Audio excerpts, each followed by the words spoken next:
Everyone agreed it looked real. That was the problem. When Marcus first heard about the property, it didn't come from a website or an advertisement.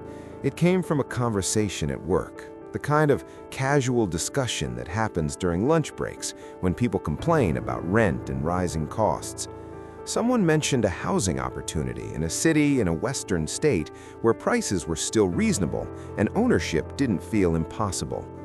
Marcus didn't pay much attention at first. He had heard plenty of talk like that before.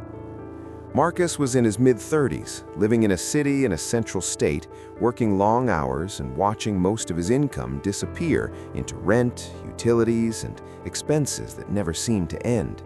He wasn't reckless with money. He didn't gamble or chase trends.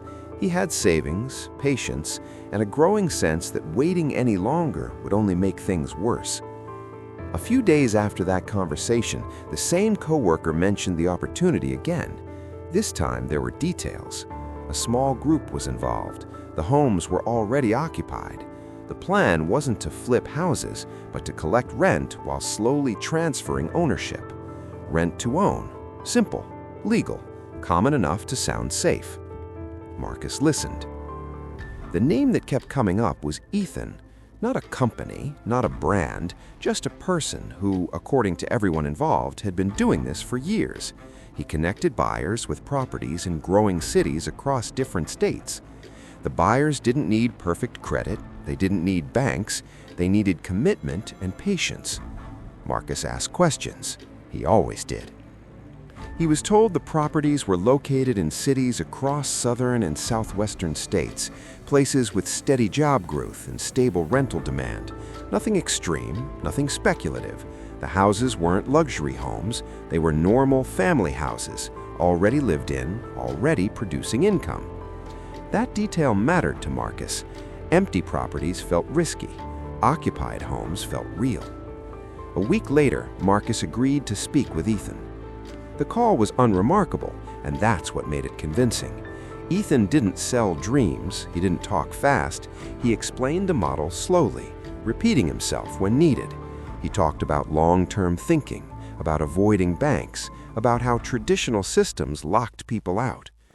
Marcus had heard those frustrations before, often from himself.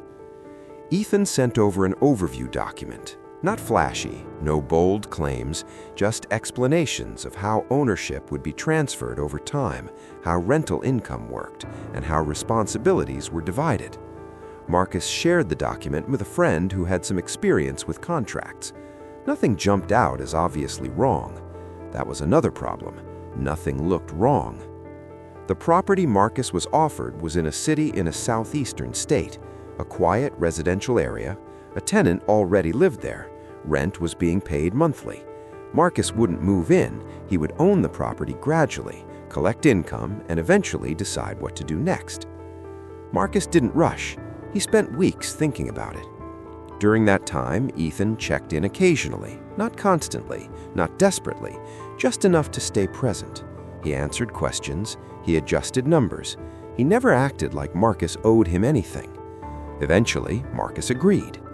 The initial payment wasn't framed as a purchase, it was framed as participation, a stake, something that aligned incentives.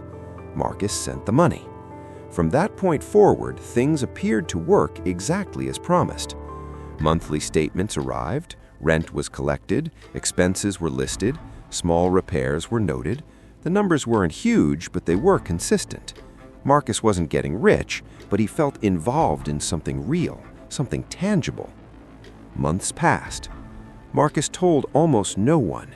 He didn't like talking about money, but eventually a few people found out. Some were curious, some were skeptical. One even joined the program after speaking with Ethan directly. Nothing bad happened. That made everyone relax. After about a year, Ethan mentioned expansion, new properties, better locations, slightly higher entry points, but stronger returns.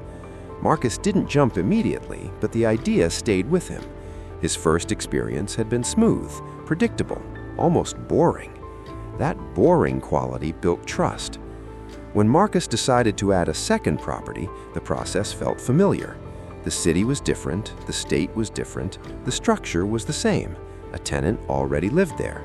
Payments continued, documents arrived, updates followed. Then something changed, but not suddenly. One month, the rent arrived late. Ethan explained it away. Tenant issue, temporary, it happens. Marcus accepted the explanation. The next month, the statement arrived with fewer details, less explanation. Still nothing alarming. Then communication slowed. Ethan still responded, but not as quickly. The tone shifted slightly, less conversational, more brief. Marcus didn't panic. He reminded himself that real estate wasn't instant. Problems happened, delays happened. But then one of the other participants reached out. They had tried to visit one of the properties. The tenant didn't recognize Ethan's name, said they rented from someone else entirely. Marcus didn't know what to say. One misunderstanding didn't mean anything, until another person reported something similar. Marcus decided to investigate on his own. He contacted local offices in the city where his first property was supposed to be. He asked questions without giving details. What he learned didn't match what he was told. Ownership records didn't reflect Ethan's involvement. The names didn't line up. The timelines didn't make sense. Slowly, a pattern emerged. Ethan wasn't connecting buyers to properties. He was connecting buyers to stories. The rent statements weren't generated from real payments. They were calculated to look reasonable. The early consistency wasn't proof, it was bait.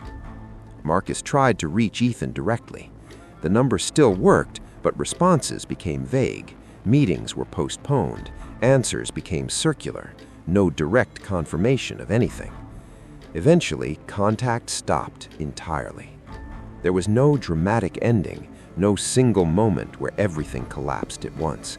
Just the gradual realization that the system Marcus believed in never existed the way he thought it did.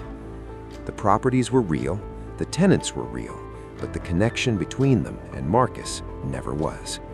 The money Marcus sent had not been buying ownership, it had been funding the illusion long enough to attract more participants. By the time people compared notes, it was already over. Marcus didn't lose everything he had, but he lost enough to change how he saw opportunity. The damage wasn't just financial, it was psychological. The scam hadn't relied on urgency or pressure. It relied on time, on patience, on consistency. That's what made it effective. Years later, Marcus still thought about how normal it all felt, how reasonable, how everyone involved believed they were being cautious. The story wasn't about greed, it was about trust, built slowly, piece by piece, until no one questioned the foundation. Everyone thought the deal was real. That belief was the product being sold.